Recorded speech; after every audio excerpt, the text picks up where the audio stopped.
Hello, everyone. Welcome to an episode of the Ancient Warfare Magazine podcast. I'm Murray Dahm. I'm the assistant editor. And joining me today are Mark McCaffrey, Mark DeSantis, and Lindsay Powell. Now, today's episode, you'll see that the cat's away, so we're going to play. And we're going to play about the latest issue of the magazine, issue 102, which is on the helmet.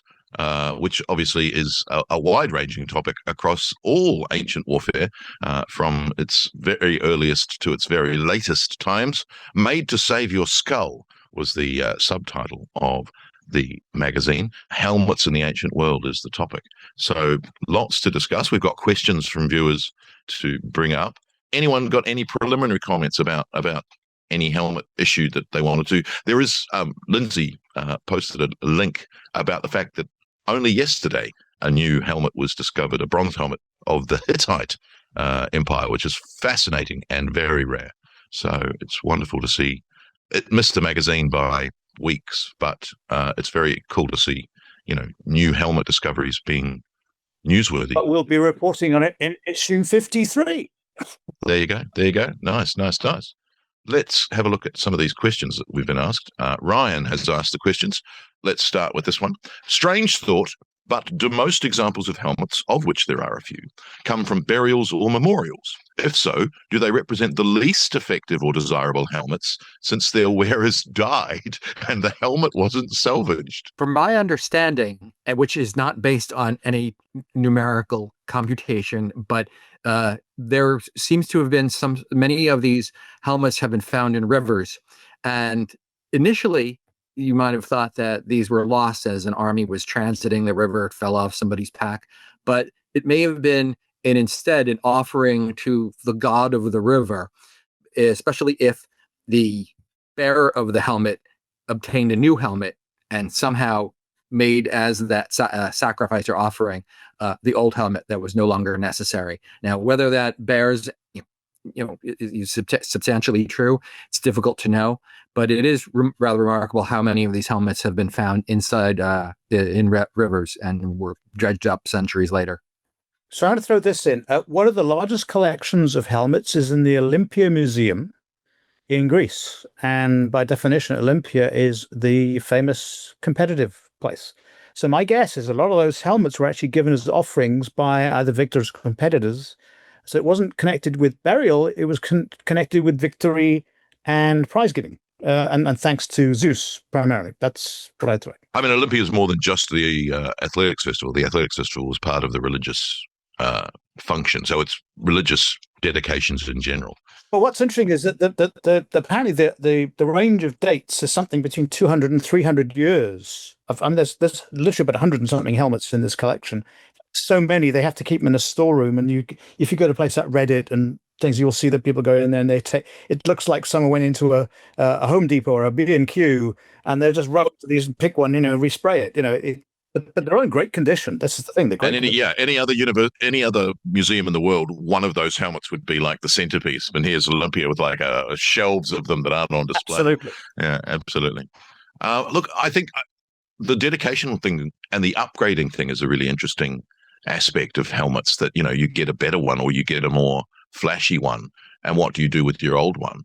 It's always interesting when you're doing analogous history, but I always like when you've got the stories of a World War II pilot or a more recent conflict pilot, and they go to one of those plane graveyards and they come across their plane that they flew, and they just stand in front of it for hours remembering. And when there have been a couple of recoveries of vehicles recently, or news stories about recoveries of vehicles that were buried at some point. There was one, a Churchill tank that fell into a pothole in Normandy, and they just asphalted over it. And then in the 70s, they extricated this perfectly preserved tank, and two of the crew, I think, were there when they pulled it out. And so I wonder whether the helmet dedication and the helmet burial and things like that is part of that. It's actually not throwing it away, not melting it down, not recycling it, not even passing it on, but preserving it, because it's like a memory store. Each one of these dings is a you were almost killed by that blow. You were almost ended by that scratch. And whereas we go, and especially if the helmets are almost pristine, and some of these river offering helmets, the Waterloo helmet and several others, are nigh on pristine. And the first claim of archaeologists and historians is, it's ritual. It wasn't a real helmet. It was never worn in battle. And then you have these ones like the Bukasabo helmets and the Duern helmet, which are clearly repaired and are clearly damaged. And I think that this was used, this was cherished because it had done its job. Much like mail armor being repaired, that, it's like, it's ruined. It's no longer perfect. You had to put a plate on the bit that got a hole in it. And it's one of those. I think, a repaired armor is a sign that the person lived, rather than, it's got a hole in it. It's like, if it's got a hole in it that wasn't repaired, chances are they died in it, as opposed to the other way around. So I don't think it's, as the question asks, I don't think it's, least effective or least desirable helmets. But I don't think anyone's burying their helmet or memorializing their helmet because they didn't like it. You're not going to build a statue to yourself in your least effective, least desirable mode. Where you're not going to put a statue up to yourself of you doing the wrong thing. My suspicion is it's probably, my guess is it's probably culture specific. So that there are going to be people who, in a sort of heroic way, are dead as a result of fighting, and either they're going to be put on a funeral pyre, and in fact part of the ritual, I think, is to actually equip him in his finery, in his panoply, so he leaves this world in as the beautiful man, the kalos, the figure with the best of that, and I think that would be probably Greek culture. Not sure the Romans took it that way, because by the first, second centuries, we know that the armor is literally being passed down to the next man. So I think there the onus is on repair. And I think I published an article in the last issue, maybe this one, the one before, where one of the Dutch scholars has been tracing, for example, chainmail, and he's discovered that there are towns on the Roman frontier in Germany where clearly these pieces of chainmail are designed for repairs. So the Romans have a different way. They think, well, this actually comes out of their pay, therefore we look after it. If it's damaged, we repair it. Sometimes the repairs are extensive, or maybe they're not. And of course, the whole idea that you get this fight, this duel between champions, and the spolia opima, right, and that the armor is then stripped from the actual losing commander, and then it's put on a trophy and left in a field. I mean, literally the whole thing dripping with blood, whatever. So I think it depends very much on the culture. It would be interesting with this Hittite to know more about what some of the Middle Eastern Levant cultures. Well, I think obviously a lot of the Roman cultures, the warrior cultures, Germanic, Scythian, lots of widespread cultures in that region do exactly the same thing. They bury their warriors in their finery. But coming back to the river, dedication, that's anthropologically millennia long, and people still do it today. People still throw things in bodies. But even if it's millennia long, we've got to consider as well that the Olympia collection and a couple like it, they're not the majority. And the majority, as you say, you've got museums that glorify one helmet in their collection, etc. And if we're putting it across, all these different civilizations, be it the Greeks, be it the Romans, be it the Hittites, we're talking about over long periods of times, lots of armies that are made up of serious numbers. And maybe not everybody's going to be equipped with a helmet, but of those who are, we're talking about a serious number of helmets in that case. And if we're thinking about how many we've got on display, how many have been found, we may think we've got a lot, but actually putting the figures together, maybe this is a smaller portion than we maybe give it credit to. I mean, the other thing, of course, a lot of these helmets that do survive well are bronze, because of the way bronze survives in the earth. It oxidizes and therefore protects. So, as opposed to iron helmets, which are a rust stain. And so, when we do have iron, these late Roman iron helmets, it's not the iron that survives, it's the gilding of gold and silver that survives. We've got the outer sheath, not the inner helmet. Because, well, a helmet made of gold, well, that's no good to anyone. It was like, well, there's an iron helmet under it. And I think that's part of it, the preservation, what's preserved, as opposed to what we've lost. And we can only really estimate what we've lost. But, again, some of these things about helmet typologies and, H. Russell Robinson and things like that, where helmets get this very short window of this helmet was only worn for this 20-year period, as opposed to, well, I can go to Olympia today and I can pull one of those 100 helmets off and it will fit me perfectly. And I could wear it and it would be effective, at least to a certain degree. I mean, I'm not going to ride it. I'm not going to wear one riding a bike. That would be cool. But, that it would actually work as a helmet today, much like pulling out a sword out of a Dark Age find and it being sharp. So the idea that this armor or helmet is only limited by fashion, as opposed to you can give your great-great-grandson the helmet that his great-great-grandfather wore, and it still be an effective helmet, and it therefore has a legacy to it too, and blows out of the water this whole idea, that dates that to then. Corinthian helmets keep being shown in Greek grave stelae for centuries after we think that the Corinthian helmet loses its appeal. And normally that's, it's archaizing, it's heroic, as, much like nudity on Greek statuary. And you're like, is it not like he's wearing a Corinthian helmet? It's a named individual. Is it not? That's the helmet he wore. We're getting into the debate about artists there as well. In terms of I go to the Roman example for, of course, when you're talking about the Trajan column and saying, okay, all the armor, including the helmets in that. Oh, it's a wonderful depiction.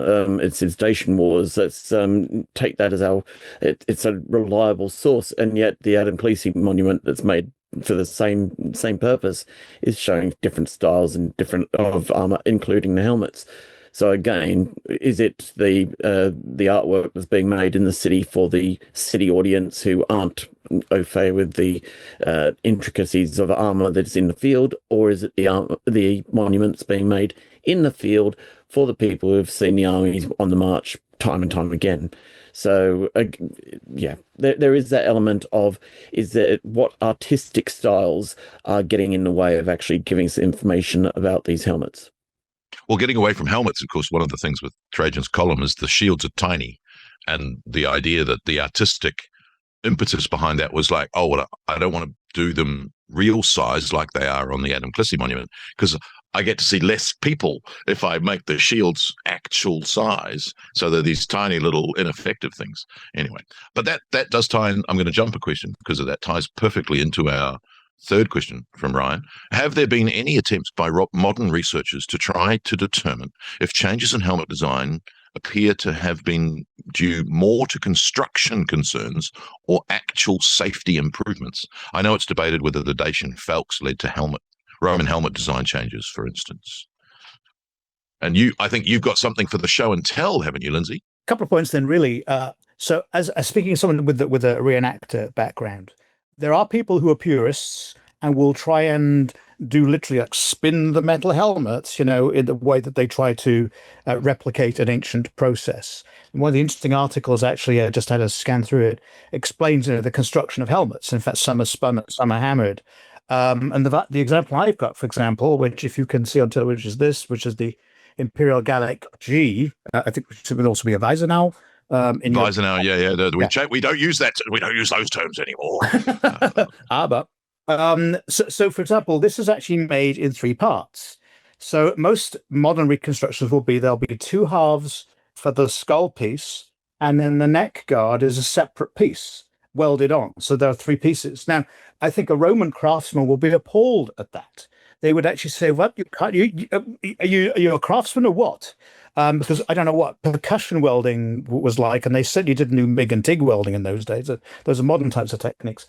So you marvel in a way looking at the construction of certainly Roman helmets, and in a way even more at, let's say, these Corinthian helmets, because they literally shape they fit all the contours of the head and the cheeks, whereas the Romans took a slightly easier way where they have flexible cheeks. They move side to side, and of course they have to be tied under the chin. So I think there are a number of experiments which have been done, and I think what they all attest to is the skill of the ancient craftsman. I know if Jasper was on this call, he'd also point out, and also the range of abilities of the craftsmen, because we know that they're not all uniform, but they're not all equally high quality, and it begs the question, in a sense, a Roman soldier, for example, was expected to pay towards his equipment, and I guess it was passed down to people as they enrolled, whether they could actually pay a local craftsman to add details and all these sorts of things. I mean, could you please put a little more rosette on that? I'd like a rosette there with a nice enameled red spot, if you can manage it. Well, is it the Chesterholm? Is it the Chesterholm helmet that has 7 cheek pieces that were inside the bowl when they found it? And so it attests to the fact that there are cheek piece manufacturers who don't make anything else of the helmet; they just make the cheek pieces, and you swap them out, which is like, what kind of 21st century clubbing is this? Oh, I'm going to wear this one today. Oh, they'll love it. You're like, what? But I think it's interesting that, so for example, these kinds of equipment today will be made on jigs, and they'll have die, and they'll have all sorts of forms, and you hammer into that form, and you'll use probably an anvil or wooden things to take the impact. And I imagine that the Romans were not stupid in this way, because the amount of equipment they had to produce and or repair means that they had to find techniques to be able to manufacture these things at scale. And, if you're thinking that it would be a Roman armorer in a legion, he's going to come in where all the troops already have equipment, I'm going to guess. But there's a continuing supply of repairs. They will be to his ability to remanufacture parts using what materials he has. And I'm thinking, for example, some work has been done on the lorica that was found in Kalkriese, where they looked chemically at the iron used in that, and they were able to relate it back to, I think, to the 19th Legion, because there was some other equipment which was known to be associated with the 19th Legion. They say this has come from the same source of material, and by inference by from the same workshops as well. So I think what this all points to is a high level of skills, but within a range. The Greek and the Roman helmets tend to be hammered out at one piece with cheek plates, and then the decoration is down to really, I guess, the individual's willingness to pay and or whatever was allowed at that time by units. But we know there's wide variation in things like rivet construction and design. Some of these helmets, for example, have they'll have very elaborate sort of edging all the way around, which in this case is actually brass, which has been hammered. It's probably going to be bronze in the case of Roman. The rosettes often have enamel in them. You often have, for example, on the front here, hammered detail, which I think performs two functions. One, it adds to the beauty of the object. When this is not particularly clean, Chris Haynes would have you flogged for the condition this helmet's in. It should be polished. But you'll see from some of them where they have applied details in different metals, and these things were clearly very showy. They were designed to make an impact to other people on the battlefield. Look, I've got the stuff, and we haven't even talked about officers' helmets. This is just the rank and file. If I could add with regard to the helmet that Lindsay just showed us, that has cutouts for the ears, but also extended ear protectors. So it's actually protecting the ear from a downward blow, right? So it not only is compared to the earlier simpler Montefortino style helmet that the Romans used for a long time. And it also has that what we always say in an Air Street Guard performance when I'm wearing this, we'll say it has protection at the front. We do this very dramatic sort of cutting motion down here to protect the face. Whereas, of course, the Corinthian helmet has a nose guard. The Romans don't have a nose guard because I guess what their view is, you get from the side the ability to see through these notches. So in fact, your visibility field is actually quite wide with this. It's amazing. And I often wonder, with some of the designs of helmets, they probably realized just through wearing them that these design features that the guy in the blacksmith shop came up with, they don't work because I can't see. I've got a blind spot over here. I was going to say, so for example, then we get back into battle tactics. Right, so a Greek phalanx is relying on the men to hold the formation very tightly through the battle. I guess once it starts breaking up, then it's hand-to-hand combat at that point. Whereas the Roman doctrine of war by the 1st and 2nd century was to actually ultimately be in one-to-man combat with people. So at that point, you're relying on the guys to be with you as you approach the enemy, and then you break up, and then you need visibility and all the protections you can get. But yet, weirdly, in the medieval period, of course, the nasal comes back into Viking and then Norman helmets, and then disappears again, and then you get the full frontal visor. Yeah, it's fascinating. So talking about those elements, the ear protector and the front brow reinforcement, do you think they are made as general improvements, or are they made for specific, such as the Dacian Falks? My belief will be they are probably actually innovations for the particular theatre of war. And I think it's because, and you see this, it was really interesting when I was following the Gulf War, and American troops were going in, and they liked their Humvees, but they said they're death traps in some ways because they don't have protection in the place you need it. So they would literally weld steel plates to the sides of it, and they'd put other kind of strengthening devices. I think soldiers and combat troops are very innovative in what they do. They will get rid of things which get in the way, and they will acquire things which are more protecting. And I think this similar approach to warfighting goes back thousands of years because it's about survival, right? And in the case of things like you're describing there, if the enemy has a weapon which is going to cause a lot of harm and trauma, you will need to have a countermeasure. And they will probably then have a countermeasure, and so you escalate the different forms of offense and defensive equipment. And in the case of the Roman helmet, this has Gallic influence, and other versions of it have Italic influence as well. So this is when you look at the Connolly, sort of the tree of evolution, which is still somewhat theoretical. I mean, we're assuming that there are links in a sense, simply that, well, one armor looked at that and conceptually sat down as, I can improve this by doing A, B, and C. It's quite possible that a soldier himself would say, I have worn this and, I keep getting hit here. Could you not put a brow guard or something like that in? And the way that this is added, it's quite crude. There's a slot in the front, which actually has this brow guard, which is basically a crescent shape. And it attaches with rivets on either side, frankly, above the temples on your head. But it's very practical. Now, of course, a visor would be better. Roman troops had visors for cavalry. We've seen that's for combat, what they call that, the sports, gymnastica, but very impractical for fighting, again, because the visibility is restricted. So the Romans must have actually, I think, in a sense, had a priority. I want lots of head protection, but I need the field of vision. I want cheek protection, but I also want the things so they can be hinged. I need lots of neck protection, but not so short that my neck is exposed, or too long that it gets in the way of me being able to do this. But what you see is, depending on, and this is where the interesting, the historical evolution of these helmets is, you see that some of the brow guards get thicker, or that they have this cross-banding, which you see, for example, in, I think it's the Hebron helmet, maybe. And then when you get to the Dacian War, it's a very pronounced kind of a sort of X shape which is attached.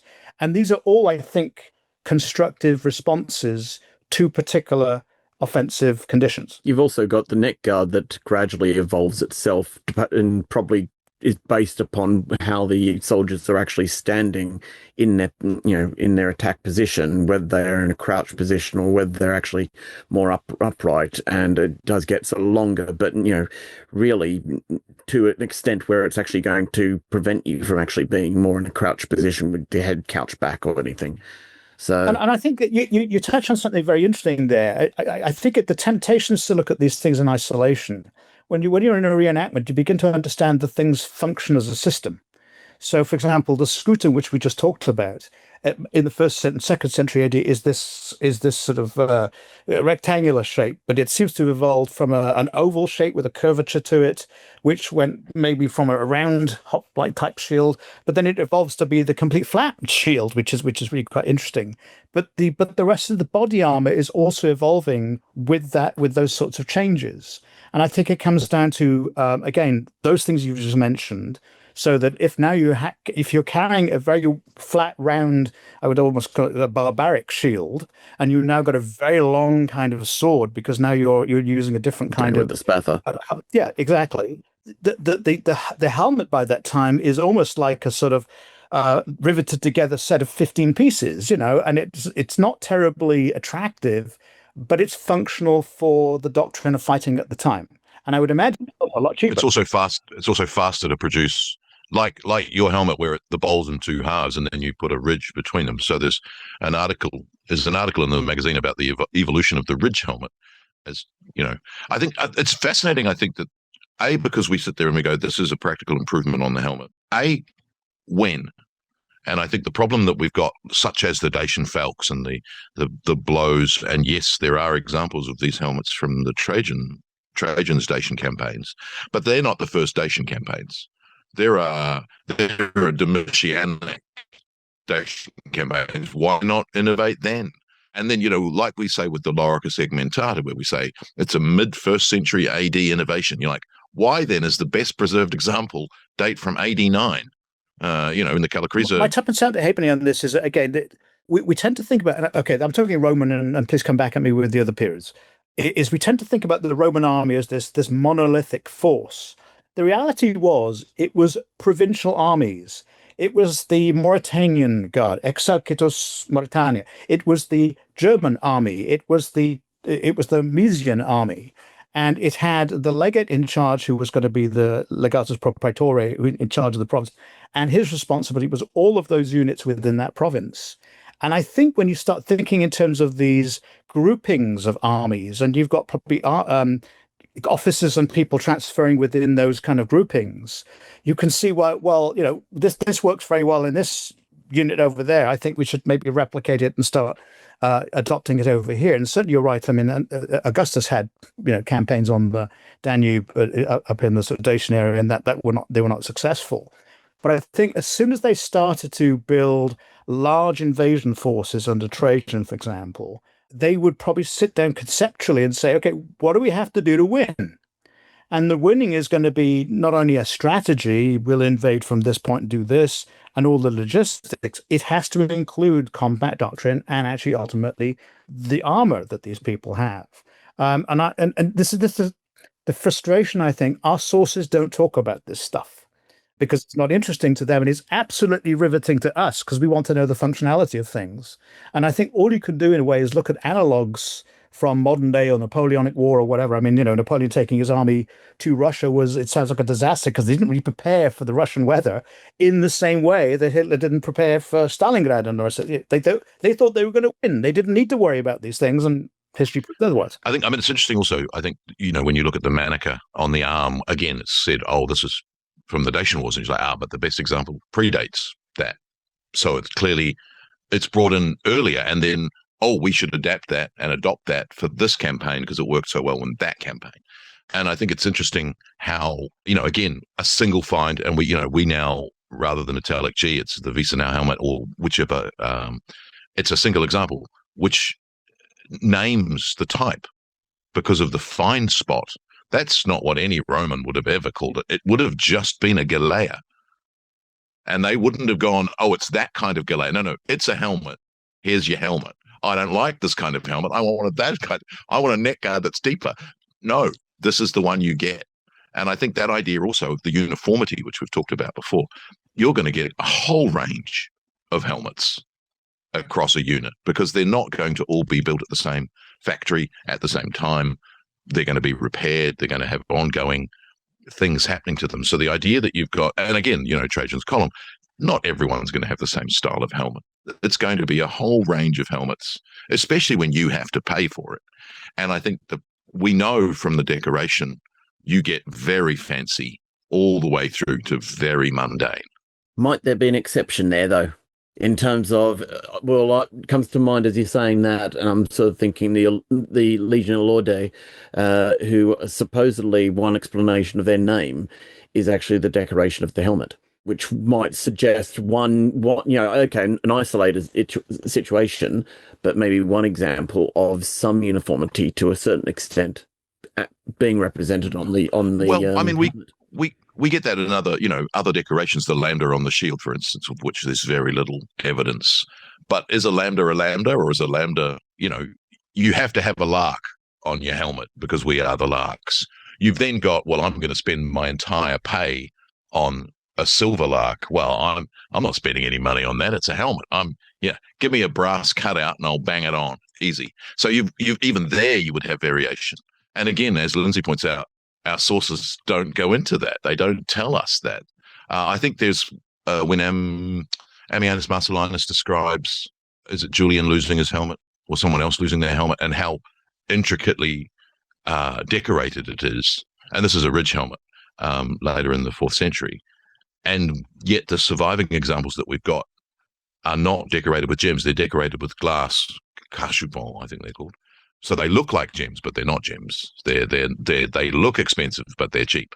But to us, it's like, this is so expensive. Like, it's not really. It's gilt. It's the cheapest form of gold-looking cover you could get, and then there's glass. So it's really not expensive. I mean, it's more intricate than the one that's got nothing on it, but it certainly isn't an expensive helmet, if that makes sense. But I suppose this is interesting, isn't it? That this is the blinged out warrior, which is a very ancient idea. I mean, the Athenians and Spartans love that, with from the devices on their shields to all the other sorts of things they might have.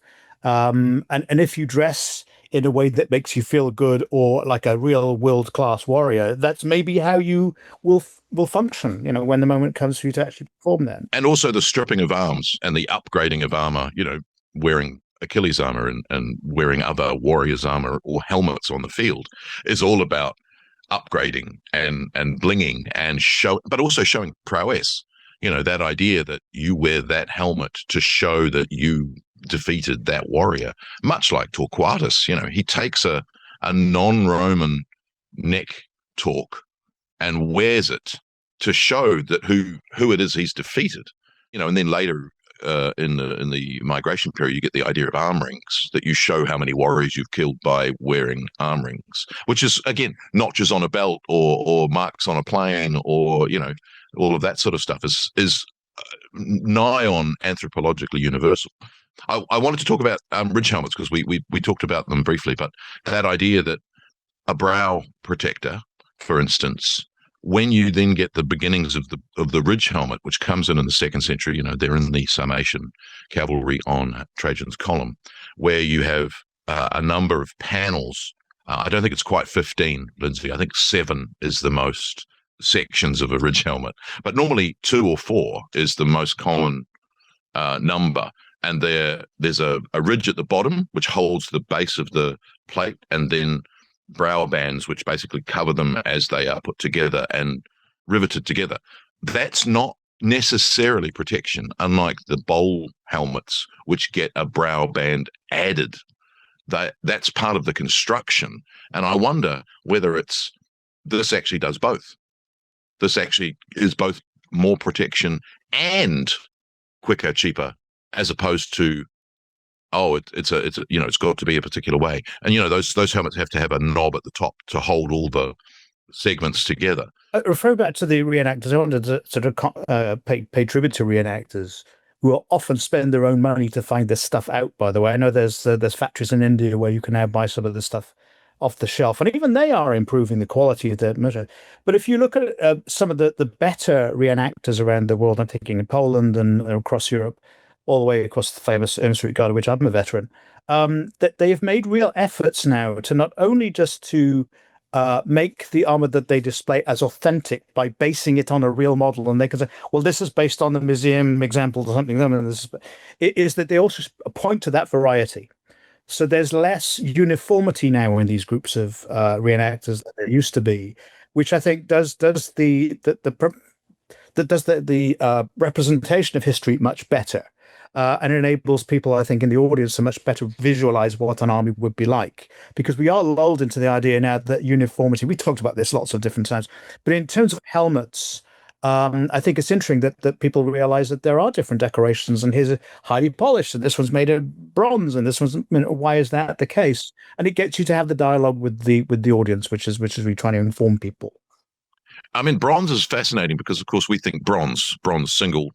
It's if you put 1% more tin in, or if it's got some other alloys, it's a different color. It's not the same bronze. The shades of bronze are very varied, as opposed to silver and gold, that they tend to be roughly the same. Although there are different shades of gold depending on where the gold was found. So I think that idea also is like, oh yes, and how much polishing did you do? How it's been in the field for how much longer? All of that sort of thing. Well, that, of course, as I said, that's the old Chester, is how do you keep these polished. And there are some people who keep these mirror finish, and they're works of art, they're beautiful things. I'm always a skeptic. I don't know that the ancient warrior was able to keep them to that. And of course, there's but Josephus, he says that at Masada, these people were glinting in the sunshine. Yes, I suppose any reasonable amount of cleanness in the sunshine will shines. It's, what is the definition of shine? But then you've also got, Caesar saying, don't polish your armor. I don't want you to take more pride in your armor than you do in your fighting. Don't want you to worry about losing your shield in battle because you've put so much bling on it that it's actually more of an investment than a working tool. But then that's at the same time, revealing that what you just said. I'd love to find where you found that, because I think that's very revealing. What that tells you is it points to the motivation of the wearer. He wants to be proud and fancy looking at all. He wants to be a strutting cock on the battlefield, effectively. I think, as in most references I have, it's probably in Polyaenus. Yes, probably in Polyaenus or Frontinus, I think. But it's an interesting reveal. Other question. We've got two more questions. A more serious question from Ryan. Can we tell what percentage of helmet designs used by civilized states like the Romans or Greeks actually started out as designs used by barbarians? Well, I can name at least three. It would be the Montefortino helmet, which came from a Gallic example. There was the Culus helmet, which was contemporaneous with the Montefortino helmet, similar appearance, and that came from a Gallic original.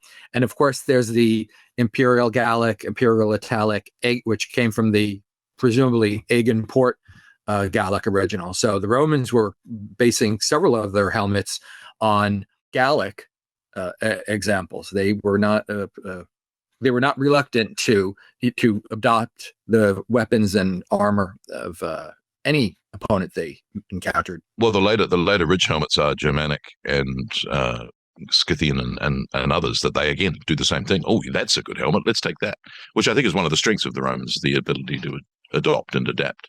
And I mean, it's tricky because just in terms of going across a wider range of cultures, it's a common thing in terms of the Eastern Mediterranean helmet designs being a blend between the Greek world and the how can I say, the legacy of the Hittites in terms of their design. So you've got a range going back and forth there, which also impacts in the later designers of the Romans as well. So it's a very fluent situation. And I even with the Greek, designs, we name them Chalcidian, Illyrian, Corinthian, again, mostly based on find spots and the earliest find spot at the time that the name was made popular.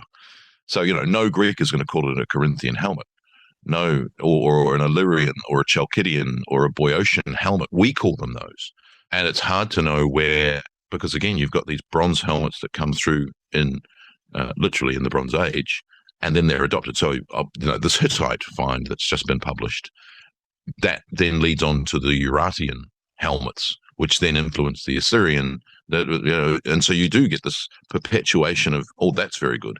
And I wonder whether there's like a whole, let's try and make a better helmet. Oh, no, we failed. No, that's still the better one. We'll still do that. That works. Lose that. Let's do that. And it's really interesting how we look at helmets as cultural indicators. And yet, as Mark was saying with the Montefortino and the Culus, they're borrowed. And we see them as Roman helmets, but all of the Greek or all of the Celtic warriors who invade Greece in the 4th century probably wearing them too.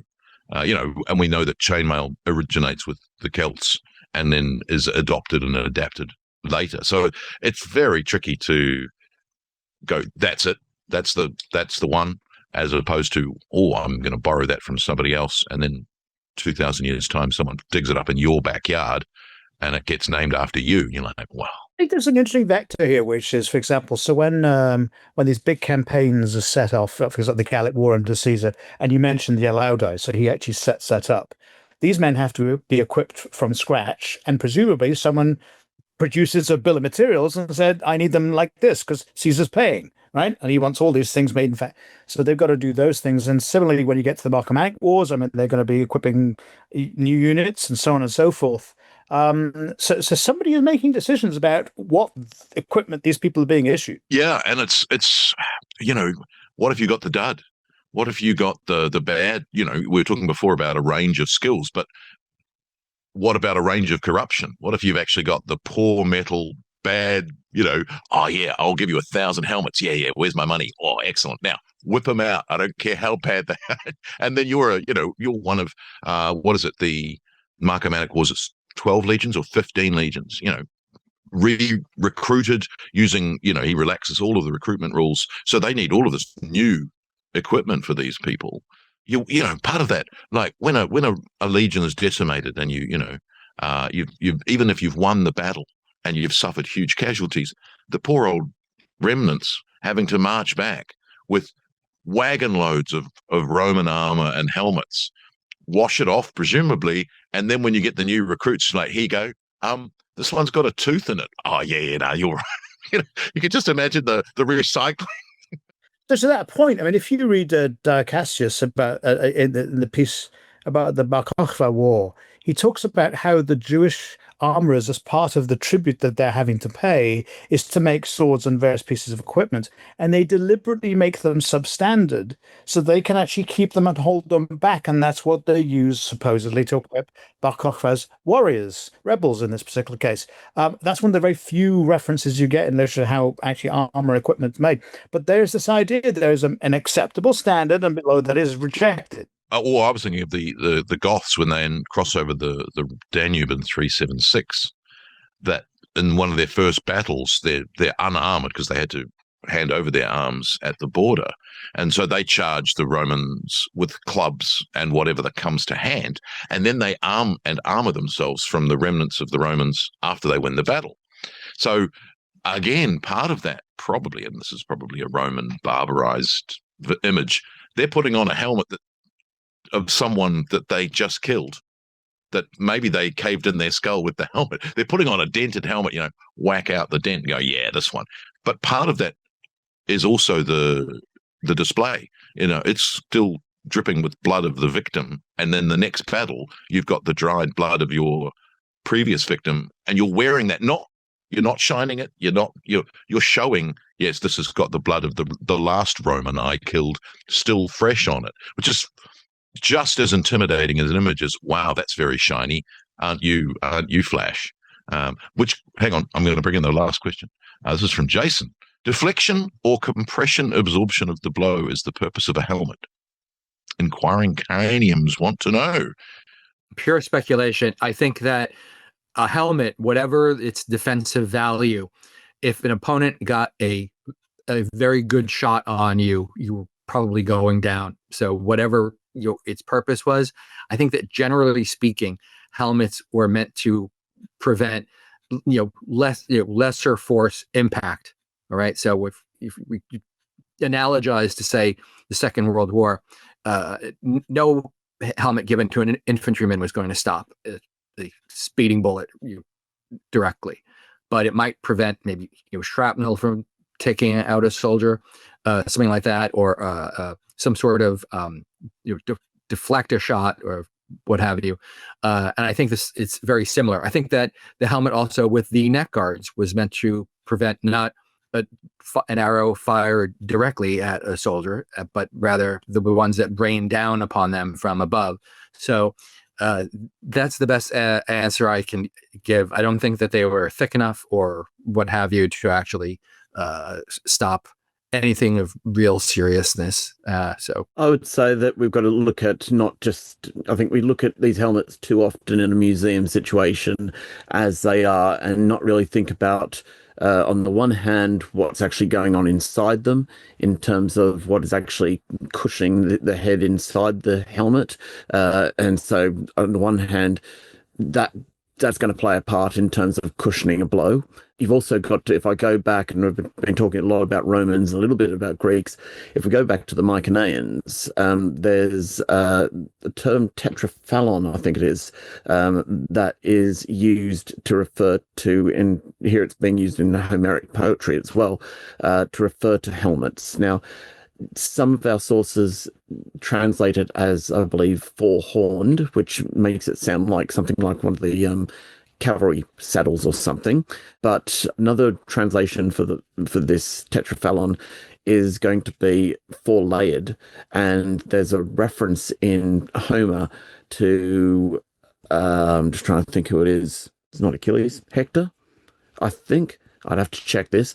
There's a reference to one of the heroes being hit by a direct blow from a cast spear, and even though it says, Homer says something along the lines of it hits true, it does not penetrate the helmet because of the layering as such. Now, how you translate that layering, whether you're translating it as there's cushioning inside the helmet, whether you're translating it as there are layers to the metalwork that's gone into it, we can't be sure. But certainly, I think, we've said a lot tonight about particular styles in terms of the Romans, but I think there's a lot of other ideas out there about what a helmet is on the battlefield. It's not necessarily to deflect, it might be to cushion. On the other hand, we've got our Greek helmets like the Pylos helmet, which actually imitates an item of clothing, as does the Thessalian cavalry helmet. So subsequently, you've got that sort of not being a logical step in terms of the defense mode necessarily, but rather reacting to a cultural identity in those senses. So you've got lots of different, there's variety in terms of what helmets are intended to do and what they do on the battlefield. I think certainly that Roman helmets would have been worn with some sort of undergarment that is some sort of padding, protection, what have you, for whatever reason. This helmet I've got the same haircut that Mark has got there, right? This, and I'm tying it here, but this is, by the way, is one of the complaints that reenactors have of people who are actually on movies, is they never tie their damn cheek plates together. They just leave them flapping. If I take a blow, I'll be concussed. So you really do need padding on there, because you just take the blow directly to the skull, and it's very uncomfortable. Not to insult you, Lindsay, but you're doing very comfortably there in a nice, how can I say, nice finished off interior of the helmet, which is, of course, the modern reenactors go to. Whereas a lot of the Roman helmets we know, and also the Greeks, wouldn't actually care that much for the finish on the inside. And actually, the finish on the inside, if the rougher it was, the more it would actually adhere to some padding that was actually being placed inside of it. Witness of it, hasn't it? We know from Aristotle they use sponge, and we know from several others they use sort of a felt padding, which again is interesting because the helmet itself isn't doing the absorption of the blow. The felt, or the sponge presumably, or the subarmalis under the arm is doing the absorption. So I think, and before my internet cut out, I was going to say, I think most of the time helmets are in fact to stop cutting blows and glancing blows from causing damage. Because again, a falx, and they talk about the brow reinforcement from a Dacian war perspective. If someone whacks you with a falx on the head and the cut doesn't get through, as you said, Lindsay, you're concussed. You're whiplash. You're in trouble regardless of whether the blade cuts your head. You're in serious trouble. Yeah, which is why I said, for example, when we do this little routine, we explain the armor equipment to the audiences in Britain. We always do this. This is designed to take a blow down here, right? This offers you enough clearance over the nose that you'll walk off the battlefield with there. But the point is, if someone comes at you with an axe, all bets are off. Yeah.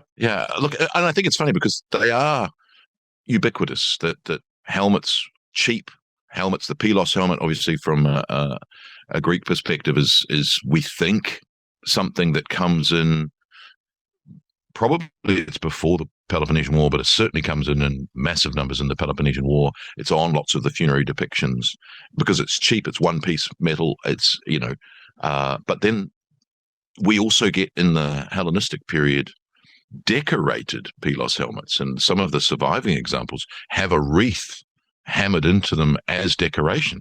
They're clearly not regarded as cheap necessarily. They become blinged. We find them on the Herion of is it Pericles and Lycia. They've got crests on them. They've got cheek pieces added to them. So they're not really just this bowl that you get stuck on your head, which they are earlier. So I think it's, again, there's gradations of cheap, nasty, quickly produced, all the way through to elegantly produced and decorated and cherished, of the same style of helmet. I think that we talked about this in previous podcasts, is the idea that we have lived through the Industrial Revolution, which created mass manufacturing, and things are uniformly and identically manufactured. And this is a very alien idea in the ancient world, maybe with the exception of bronze statues, which would appear to be made in multiple versions, because you could actually have a common mold or something. But it's a revelation, I think, that when you look at a piece of ancient war armor or weaponry, it has been made by an individual. It's very personal. It's owned by an individual or individuals, but it's made by an individual. And I think that gives you a very personal connection with warfare from those days. Yeah, I think the best way to sort of regather the idea of pre-industrialized manufacture is you go and you get a primary school classroom, 38-year-olds, and you go, right, we're all going to draw this. And so you've got you've got the mold, you've got the design. This is what we're drawing, everybody, go. And then you go, here are the 30 examples where they were all following the same start point. You're like, oh wow, the variation is huge. Or a pottery class. Everybody, we're making this pot. And the range from the skilled potter through to the unskilled potter, and you're like, well, there you go. So anyway, now I think we're approaching an hour. Is that right? We may have even gone over chats about helmets. We could probably talk forever and just stare at Lindsay wearing his. Sorry to those of you who are on the podcast and can't see Lindsay wearing his Roman helmet. You missed a treat. Dig it out on YouTube. Thanks for joining us for another issue of the Ancient Warfare Podcast, and we will see you again next time. Goodbye.